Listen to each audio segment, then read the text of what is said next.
পাকিস্তানে হামলা চালাতে মরিয়া ভারত। কোনোভাবেই নয়াদিল্লিকে শান্ত করা যাচ্ছে না। চীন, ইরান, তুরস্ক, সৌদি আরব, সংযুক্ত আরব আমিরাতও প্রতিবেশী দুই দেশকে বোঝাচ্ছে, তাতেও দমছেন না ভারতের প্রধানমন্ত্রী নরেন্দ্র মোদী। এবার ভারত পাকিস্তানের কর্মকর্তাদের শান্ত করতে মাঠে নেমেছেন মার্কিন প্রেসিডেন্ট ডোনাল্ড ট্রাম্প। তার প্রশাসনের গুরুত্বপূর্ণ কর্মকর্তারা এগিয়ে এসেছেন পরিস্থিতি শান্ত করতে। তবে এরই মধ্যে শোনা গেল হঠাৎ লাহোরের নিরাপত্তা বাড়িয়েছে পাকিস্তান। কাশ্মীরে সাম্প্রতিক সন্ত্রাসী হামলার পেছনে পাকিস্তানি দায়ী এমন বিশ্বাস প্রবলভাবে গেঁথে গেছে ভারতের কর্মকর্তাদের মনের মধ্যে। তাই পাকিস্তানকে উচিত শিক্ষা দিতে এরই মধ্যে যুদ্ধ প্রস্তুতি চালাচ্ছে ভারত।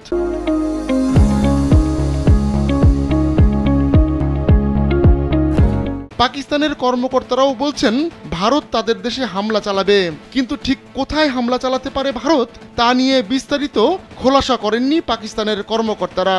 তবে ভারতীয় গণমাধ্যম ইন্ডিয়া টুডে বলছে লাহোরের নিরাপত্তা বাড়িয়েছে পাকিস্তান। কেন নিরাপত্তা বাড়ানো হয়েছে তার কারণও জানিয়েছে গণমাধ্যমটি। তারা দাবি করেছে লস্করি তৈয়বার প্রধান হাফিজ সাইদ এই লাহোর শহরেই রয়েছেন।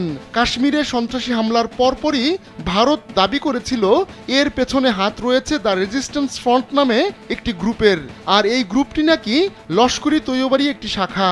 তাই হাফিজ সাইদকে কাশ্মীর হামলার মূল হোতা বলছে ভারতের গণমাধ্যমগুলো।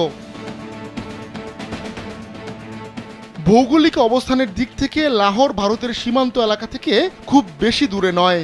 ভারতের পাঞ্জাব থেকে লাহোরের দূরত্ব মাত্র 24 কিলোমিটার। আর পাঞ্জাবের অমৃতসরেই রয়েছে অমৃতসর এয়ারফোর্স স্টেশন। এটি একটি ফরওয়ার্ড বেস সাপোর্ট ইউনিট। ভারতীয় বিমান বাহিনীর ওয়েস্ট এয়ার কমান্ডের জন্য এটি গুরুত্বপূর্ণ ভূমিকা পালন করে থাকে। তাই ভারত চাইলে মাত্র কয়েক সেকেন্ডেই লাহোরে উড়ে গিয়ে হামলা চালিয়ে আসতে পারে।